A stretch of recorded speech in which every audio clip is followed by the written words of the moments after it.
बहुत बहुत स्वागत है आप सभी का आपके अपने चैनल प्रिंस लर्निंग सेंटर में। और आज के इस वीडियो में हम बात कर रहे हैं BA first year first semester के फिजिकल जियोग्राफी पेपर की। तो अगर आपने फिजिकल जियोग्राफी में कुछ भी अभी नहीं पढ़ा हुआ है, कुछ भी नहीं तैयार किया, तो यह वीडियो आपके लिए बहुत ही हेल्पफुल होने वाली है, क्योंकि आज की इस वीडियो में हम वे सारे प्रश्न लेकर आए हुए हैं जो कि फिजिकल जियोग्राफी के लिए महत्वपूर्ण प्रश्न हैं। अधिकतर ये प्रश्न एग्जाम में पूछे गए हैं। अगर आप प्रीवियस ईयर पेपर को उठाकर देखते हो तो ये सारे प्रश्न आपको एग्जाम में पूछे गए दिखेंगे। तो आइए इन प्रश्नों का हम आंसर के साथ प्रश्न को करते हैं कि प्रश्न कौन से हैं और उसका आंसर कैसे आपको लिखना है।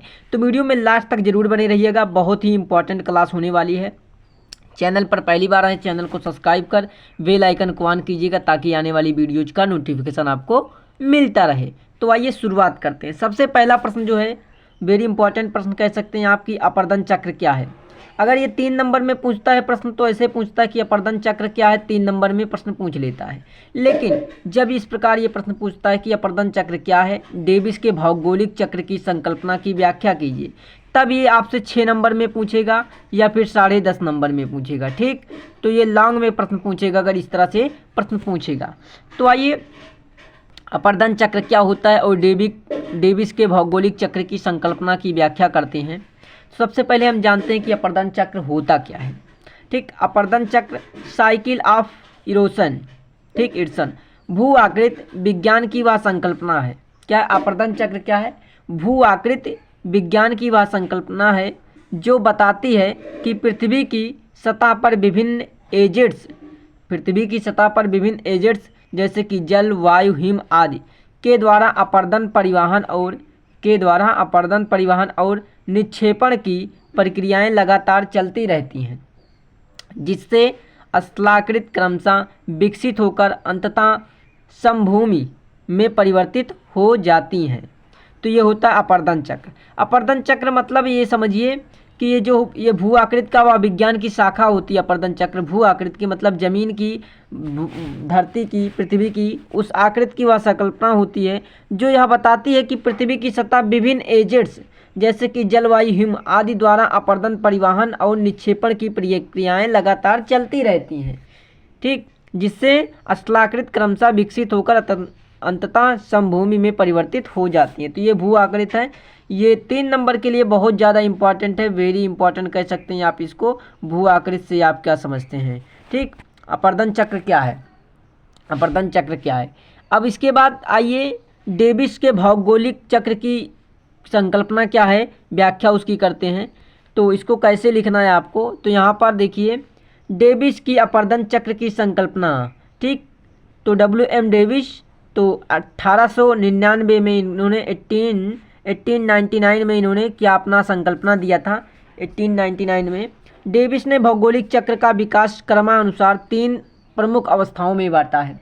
डेविस ने अपने जो इस संकल्पना दिया भौगोलिक चक्र का, इसको इन्होंने 3 रूप में बांटा है, मतलब 3 पार्ट में डिवाइड किया है। मुख्य रूप से 3 अवस्थाओं में, 3 स्टेज में इन्होंने बांटा है।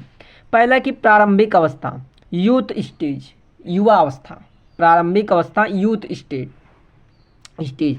तो प्रारंभिक अवस्था में इन्होंने क्या कहा है, स्थलाकृत ऊंची नीची तीव्र ढाली वाली होती है। स्थलाकृत होती है ऊंची नीची तीव्र ढाल वाली होती है। ठीक, नदियाँ तीव्र वेग से बहती हैं, अपर्दन अधिक होता है। जब नदियाँ तीव्र वेग से बहती हैं तो वहाँ पर अपर्दन अधिक होता है। उसके बाद अगला है कि जलप्रपात व गहरे खड्डों का निर्माण होता है। जलप्रपात का निर्माण होता है, गहरे खड्डों का निर्माण होता है। अब इन्होंने दूसरे में क्या रखा, मध्यम अवस्था में मेच्योर स्टेज जो होता है उसमें क्या रखा इन्होंने, ये कह रहे हैं कि नदी की ऊर्जा कम हो जाती है। जब मेच्योर हो जाते हैं तो नदी की ऊर्जा कम हो जाती है, ढाल कम होकर भूमि सम हो जाती है। ढाल कम हो जाता है और लगभग भूमि क्या हो जाती है, समतल हो जाती है। घाटियाँ चौड़ी हो जाती हैं और बाढ़ मैदान बनाने लगते हैं। घाटियाँ चौड़ी हो जाती हैं और बाढ़ मैदान बनने लगते हैं। और इनका जो लास्ट स्टेज इन्होंने बनाया है कि लास्ट स्टेज दिया प्रौढ़ अवस्था। तो ओल्ड स्टेज में कहते हैं कि स्थलाकृत आकृत जो है लगभग सम हो जाती है, लगभग ये समान हो जाती है, समतल हो जाती है, सम। नदियाँ मंद गति से बहती हैं, वक्र मेंडर्स बनाते हैं। ठीक, नदियाँ एकदम मंद गति से, एकदम धीमी गति से बहती हैं और वक्र बनाती हैं। ठीक, बनते हैं। अंततः समभूमि का निर्माण होता है, अंततः पेन प्लेन मतलब अंततः समभूमि मतलब समतल भूमि का निर्माण होता है। तो ये डेविस के चक्र के अपर्दन चक्र अवस्थाएं हैं। इन्होंने अपर्दन चक्र को 3 स्टेजों में बांटा है। पहला स्टेज जो होता है ये युवा युवा युवा अवस्था मतलब जिसको यूथ स्टेज कह सकते हैं। दूसरा है मेच्योर मतलब थोड़ा समझदार हो जाना, मेच्योर हो जाना, मेच्योरिटी आ जाना मध्यम अवस्था में। और तीसरा है कि ओल्ड स्टेज मतलब प्रौढ़ अवस्था में। तो इन्होंने 3 स्टेज को इस प्रकार डिवाइड किया है। अब डेविस की जो अवधारणा है उसकी विशेषताएं क्या है जी, इन्होंने जो अपर्दन चक्र के लिए इन्होंने जो अवधारणाएं दी हैं उसकी विशेषताएं क्या हैं, आइए विशेषताओं पर भी चर्चा कर लेते हैं। डेविस की अवधारणा की विशेषताएं। यह मॉडल समयबद्ध एवं अनुक्रमिक है। यह मॉडल जो दिया है इन्होंने समयबद्ध एवं अनुक्रमिक है। यह स्थल रूप विकास के चरणबद्ध रूप से दर्शाता है। ये स्थल रूप विकास को, स्थल रूप जो विकास है इसको ये चरणबद्ध रूप से दर्शाता है। इसमें संरचना प्रक्रिया व समय को एक साथ जोड़ा गया है। इसमें क्या किया गया है, संरचना प्रक्रिया व समय को एक साथ जोड़ा गया है। इसकी आलोचनाएं क्या हैं, जैसे विशेषताएं तो कुछ इसकी आलोचनाएं होंगी, गुण होंगे तो कुछ दोष भी होंगे। आलोचनाएं क्या, यह मॉडल अधिक सैद्धांतिक है। यह मॉडल जो है अधिक सैद्धांतिक का अधिक सिद्धांत पर लागू होता है। इसमें जलवायु व आकस्मिक घटनाओं जैसे ज्वालामुखी भूकंप की भूमिका को अनदेखा किया गया है। इसमें आकस्मिक घटनाओं को अनदेखा किया गया, जैसे कि ज्वालामुखी हो गया, भूकंप हो गया। फिर भी डेविस का ये मॉडल भूगोल के क्षेत्र में एक ऐतिहासिक योगदान है। फिर भी जो ये डेविस का मॉडल है भूगोल के क्षेत्र में एक ऐतिहासिक योगदान है, जिसने स्थल रूप विकास का अध्ययन की नींव रखी है। तो ये डेविस की अवधारणा है अपर्दन चक्र को लेकर, ठीक। अपर्दन चक्र के अवधारणा है डेविस की, ठीक। तो ये प्रश्न इम्पॉर्टेंट है, अधिकतर पेपर में आता है। अगर 3 नंबर में पूछा जाता है तो ये डायरेक्ट पूछ लेता है प्रश्न कि अपर्दन चक्र से आप क्या समझते हैं। अगर लॉन्ग में पूछेगा तो अपर्दन चक्र से आप क्या समझते हैं, डेविस के भौगोलिक चक्र की संकल्पना की व्याख्या कीजिए। ये आपसे 6 नंबर में या 10.5 नंबर में पूछता है, तो इसको आपको तैयार जरूर कर लेना है, ठीक, तैयार जरूर कर लेना। आइए देखते हैं अगला प्रश्न क्या है। अगले प्रश्न की ओर चलते हैं। तो अगला प्रश्न जो है इम्पॉर्टेंट प्रश्न है, क्या वायु दाब एवं तापमान के मध्य क्या संबंध है। 3 नंबर में डिफरेंस अधिकतर पूछता है कि वायु दाब एवं तापमान में अंतर स्पष्ट कीजिए, या फिर इन दोनों के मध्य संबंध क्या है। कभी कभी ये भी पूछ लेता है कि वायु दाब क्या है, ठीक। कभी कभी वायु दाब क्या है ये डायरेक्ट प्रश्न पूछ लेता है 3 नंबर में, वायु दाब क्या है या फिर वायु दाब से आप क्या समझते हैं। यहाँ पर प्रश्न कह रहा है कि वायु दाब एवं तापमान के मध्य क्या संबंध है, विश्व की अस्थायी वायु तंत्र का वर्णन कीजिए। ये क्वेश्चन लॉन्ग 10.5 नंबर में पूछता है, कभी कभी 6 नंबर में भी पूछ लेता है। लेकिन जब वायु दाब एवं तापमान के मध्य अंतर पूछता है तो ये अधिकतर 3 नंबर में पूछता है, ठीक। जब वायु दाब एवं तापमान के बीच अंतर पूछेगा केवल, तो 3 नंबर में, या फिर केवल वायु दाब से आप क्या समझते हैं, इस तरह से प्रश्न बनता है तो 3 नंबर में बनता है। आइए हम जानते हैं कि वायु दाब और तापमान के मध्य क्या अंतर होता है, और विश्व की अस्थायी वायुतंत्र का वर्णन कैसे होता है, वर्णन करना है उसको थोड़ा। विश्व के संबंध में अस्थायी वायुतंत्र का विस्तार क्या है।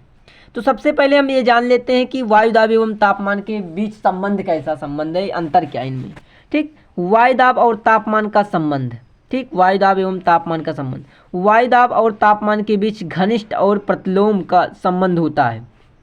वायु दाब एवं तापमान में जो होता है एक घनिष्ठ और प्रतिलोम संबंध होता है। जब तापमान बढ़ता है तो वायु का घनत्व कम हो जाता है। प्रतिलोम होता है विपरीत, मतलब जब वायु तापमान बढ़ जाता है, तापमान बढ़ता है तो क्या होता है, वायु का घनत्व कम हो जाता है, जिससे वह हल्की होकर ऊपर उठती है, और निम्न वायु दाब क्षेत्र का निर्माण होता है। जब वह हल्की हो जाती है और ऊपर उठती है तो वहाँ पर निम्न वायु दाब क्षेत्र का निर्माण होता है। इसके विपरीत जब तापमान कम होता है तो वायु भारी हो जाती है। जब तापमान कम हो जाता है तो वायु भारी हो जाती है और नीचे बैठती है, जिससे उच्च वायु दाब क्षेत्र बनता है। तो देखिए यहाँ पर समझने का पॉइंट जो है, वायु दाब और तापमान में एक दूसरे का घनिष्ठ एवं प्रतिलोम संबंध होता है, मतलब विपरीतार्थक होते हैं। अगर एक बढ़ता तो एक दूसरा घटता। जब तापमान बढ़ता है तो वायु का घनत्व कम हो जाता है, और जब तापमान बढ़ता है तो घनत्व कम हो जाता है वायु का, जिससे वह हल्की होकर ऊपर उठती है। और जब ऊपर उठती है तो निम्न वायु दाब क्षेत्र का निर्माण होता है। इसके विपरीत क्या होता है, जब तापमान कम हो जाता है तो वायु भारी हो जाती है और नीचे बैठती है। जब नीचे बैठती है तो उच्च दाब क्षेत्र बनता है। तो ये इनमें संबंध है वायु दाब और तापमान में। 3 नंबर के लिए एक रामबाण प्रश्न कह सकते हैं, वेरी इंपॉर्टेंट तो कह सकते हैं आप, कई बार एग्जाम में ये प्रश्न आ चुका है प्रश्न। ठीक, आइए इसके बीच अब क्या डिफरेंस होता है, इनके बीच डिफरेंस हो गया। विश्व अस्थायी वायु तंत्र में इसका क्या योगदान है, इसका भी थोड़ा सा विश्लेषण कर लेते हैं। तो बात करते हैं अस्थायी वायु तंत्र। ठीक, परमानेंट वाइंड सिस्टम। तो अस्थायी वायु तंत्र पृथ्वी पर दीर्घकालिक वायुदाब के क्षेत्रों और उनसे उत्पन्न होने वाली हवाओं को दर्शाता है। यह मुख्यतः पृथ्वी की घूर्णन और तापीय अंतर को कोरियोलिस प्रभाव पर आधारित होता है। मुख्य दबाव क्षेत्र, मुख्य वायुदाब क्षेत्र। तो मुख्य वायुदाब क्षेत्र क्या होता है, देखिए मुख्य वायुदाब क्षेत्र की बात करें तो उष्णकटिबंधीय निम्न वायुदाब क्षेत्र 0 सेल्सियस भूमध्य रेखा पर तीव्र उष्मा के कारण वायु ऊपर उठती है, जिससे निम्न वायुदाब का क्षेत्र बनता है। इसे डोल्ड्रमस भी कहा जाता है। तो उष्णकटिबंधीय निम्न वायुदाब क्षेत्र में भूमध्य रेखा पर उष्मा के कारण वायु ऊपर उठती है, जिससे कि निम्न वायुदाब क्षेत्र बनता है। अगला है कि उच्च उपोषण वायुदाब क्षेत्र उत्तर और दक्षिण 30 डिग्री उत्तर एवं दक्षिण। ये क्या होता है, यहाँ वायु शीतल होकर नीचे उतरती है, जिससे कि अस्थायी उच्चदाब बनता है। अगला है निम्न अपध्रुवीय वायुदाब क्षेत्र जो 60 डिग्री होता है। गर्म और ठंडी वायु की टक्कर से निम्न वायुदाब का निर्माण होता है। जब गर्म और ठंडी वायुदाब का आपस में टकराव होता है तब वहाँ पर निम्न वायुदाब का निर्माण होता है। उसके बाद अगला है कि ध्रुवीय उच्च वायुदाब क्षेत्र। ध्रुवीय उच्च वायुदाब क्षेत्र जो होता है 90 डिग्री पर होता है। अत्यधिक ठंड से भारी वायु नीचे बैठती है। जब अत्यधिक ठंड हो जाती है तो भारी वायुदाब नीचे बैठती है, उच्च दाब बनता है। जब भारी वायुदाब नीचे बैठते हैं तो वहाँ पर उच्च दाब क्षेत्र बनता है। ठीक, अब अस्थायी पवनें क्या हैं, थोड़ा सा हम अस्थायी पवनों पर चर्चा कर लेते हैं। अस्थायी पवनें प्रत्यावर्ती पवनें होती हैं, पश्चिमी पवनें होती हैं, ध्रुवीय पवनें होती हैं। अस्थायी पवनें में प्रत्यावर्ती पवनें क्या हैं, 30 से 0 डिग्री की ओर चलती हैं। उत्तरी गोलार्ध से उत्तरी पूर्वी दक्षिणी में दक्षिणी पूर्वी दिशा में ये बहती हैं। जबकि पश्चिमी पवनें क्या हैं, ये 30 से 60 डिग्री की ओर चलती हैं। ये पश्चिम से पूर्व की ओर बहती हैं, पश्चिम से पूर्व की ओर। जबकि ध्रुवीय पवनें 90 से 60 डिग्री की ओर चलती हैं और ये पूरब से पश्चिम की दिशा में बहती हैं या फिर पूरब से पश्चिम की दिशा में चलती हैं। तो ये आपका प्रश्न कंप्लीट होता है यहाँ से। ये प्रश्न जो आपका था कि वायुदाब और तापमान में क्या अंतर होता है, क्या संबंध होता है, तो ये 3 नंबर के लिए तो बहुत ही महत्वपूर्ण प्रश्न है। वायुदाब एवं तापमान के मध्य संबंध को स्पष्ट कीजिए या फिर अंतर को दीजिए। लेकिन कभी कभी एग्जाम में लॉन्ग में भी पूछता है, तो यहाँ से इस प्रश्न को तैयार जरूर कर लेना। लॉन्ग के लिए इस प्रश्न को आप इम्पॉर्टेंट कह सकते हैं, लेकिन वहीं अगर शॉर्ट क्वेश्चन के लिए इसकी बात करें तो ये वेरी इंपॉर्टेंट प्रश्न है। तो शॉर्ट क्वेश्चन के दृष्टि से 3 नंबर ये प्रश्न के दृष्टि से ये वेरी वेरी इंपॉर्टेंट है, और लॉन्ग 6 नंबर या 10.5 नंबर के हिसाब से ये इंपॉर्टेंट क्वेश्चन है। ठीक, आइए नेक्स्ट क्वेश्चन पर चलते हैं। हमारा अगला प्रश्न क्या है उसको समझते हैं। जेट स्ट्रीम पर एक निबंध लिखिए। हाँ, जेट स्ट्रीम पर एक निबंध लिखिए। ये प्रश्न जब भी आता है आपको लॉन्ग नंबर में आता है, लॉन्ग में आता है, शॉर्ट में नहीं आता है। 6 नंबर में आएगा या फिर 10 नंबर 10.5 नंबर में आएगा। तो जेट स्ट्रीम क्या है, इस पर एक निबंध लिखना है। तो आइए जेट स्ट्रीम क्या होता है इसको समझते हैं और कैसे इसका आंसर एक्सप्लेन करना है उसको करते हैं। तो देखिए, सबसे पहले बात करें जेट स्ट्रीम की। तो जेट स्ट्रीम वायुमंडल की तीव्र गति से बहने वाली संकरी वायुधारा है, जो मुख्यतः समतापमंडल और क्षोभ मंडल की ऊपरी सतह के बीच लगभग 9 से 16 किलोमीटर ऊंचाई पर पाई जाती है। इसकी गति 120 से 400 किलोमीटर प्रति घंटे तक हो सकती है। तो देखिए, जेट स्ट्रीम क्या होता है, वायुमंडल की एक तीव्र गति से बहने वाली संकरी वायुधारा है। मतलब जैसे वायुमंडल जो होता है वहाँ पर तीव्र गति से एक संकरी, मतलब जिसका सांस आने के लिए एक छोटा सा होल हो, वो संकरी वायु धारा है जो मुख्यतः समतापमंडल और क्षोभ मंडल की ऊपरी सतह के बीच लगभग 9 से 16 किलोमीटर की ऊंचाई पर पाई जाती है। इसकी गति लगभग 120 से 400 किलोमीटर प्रति घंटा हो सकती है। ठीक, ये होता जेट स्ट्रीम। अब जेट स्ट्रीम की उत्पत्ति कैसे हुई है? जेट स्ट्रीम की उत्पत्ति, तो जेट स्ट्रीम की उत्पत्ति की बात करें तो जेट स्ट्रीम मुख्यतः तापमान और वायुदाब के तीव्र अंतर से उत्पन्न होती है। कहाँ से उत्पन्न होती है? तापमान और वायुदाब के तीव्र अंतर से उत्पन्न होती है। भूमध्य रेखा पर गर्म वायु पर ऊपर उठती है। भूमध्य रेखा पर जो गर्म वायु होती है वो वायु ऊपर उठती है, जबकि ध्रुवों पर ठंडी वायु नीचे बैठती है। जबकि ध्रुवों पर ठंडी वायु नीचे बैठती हैं। इन दोनों के बीच बनने वाली तेज ढलान और कोरियोलिस, इन दोनों के बीच बनने वाली तेज ढलान और कोरियोलिस बल के कारण वायु एक दिशा में तेज गति से बहने लगती है। जिसे जेट स्ट्रीम कहते हैं। तो यहाँ से जेट स्ट्रीम किसे कहते हैं, अगर इस प्रकार ये प्रश्न आए तो यहाँ से इसको भी आप लिख सकते हैं। ठीक, तो आगे देखें तो ध्रुवीय जेट स्ट्रीम, इसके प्रकार हैं। जैसे कि इसके प्रकार कुछ होते हैं जेट स्ट्रीम के प्रकार, तो मुख्य प्रकार देखें तो पहला है कि ध्रुवीय जेट स्ट्रीम। ध्रुवीय जेट स्ट्रीम क्या होता है?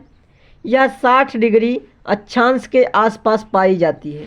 तो ध्रुवीय जेट स्ट्रीम जो होता है ये 60 डिग्री अक्षांश के आसपास पाया जाता है और मौसम प्रणाली में विशेष रूप से तूफानों को प्रभावित करती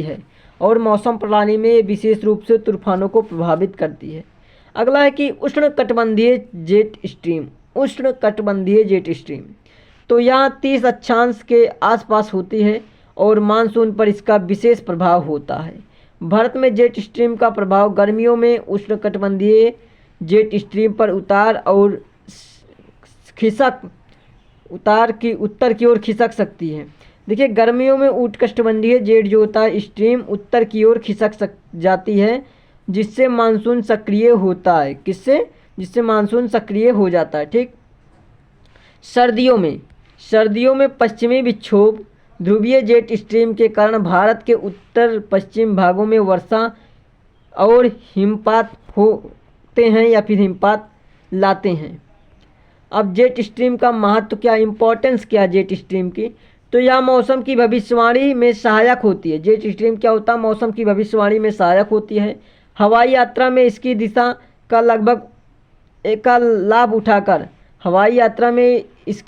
लाभ उठाकर वह ईंधन की बचत की जाती है। यह चक्रवातों, तूफानों और मौसमी परिवर्तनों का कारक भी बनता है। आगे देखें तो ये प्रश्न आपका था। ठीक, ये क्या था? जेट स्ट्रीम क्या होता है, इस पर आपको निबंध लिखना था। जेट स्ट्रीम, तो ये होता है जेट स्ट्रीम। इम्पॉर्टेंट प्रश्न है, आपको तैयार कर लेना। ठीक, 6 नंबर में ही अधिकतर ये प्रश्न पूछा जाता है, लॉन्ग में प्रश्न पूछा जाता है। तो आज की इस वीडियो में हमने फिजिकल जियोग्राफी के काफ़ी महत्वपूर्ण प्रश्नों को समझा जाना। अगर वीडियो आपको पसंद आई हो तो वीडियो को लाइक शेयर जरूर कीजिएगा। चैनल पर पहली बार आए तो चैनल को सब्सक्राइब कर बेल आइकन को ऑन कीजिएगा। ठीक, ताकि आने वाली वीडियोज का नोटिफिकेशन आपको मिलता रहे, क्योंकि हम आपके लिए ऐसे ही एग्ज़ाम रिलेटेड वीडियो लेकर आते रहते हैं जो कि आपके एग्ज़ाम में आपको बहुत हेल्प करती हैं। तो मिलते हैं नेक्स्ट वीडियो में, तब तक के लिए आप सभी को धन्यवाद।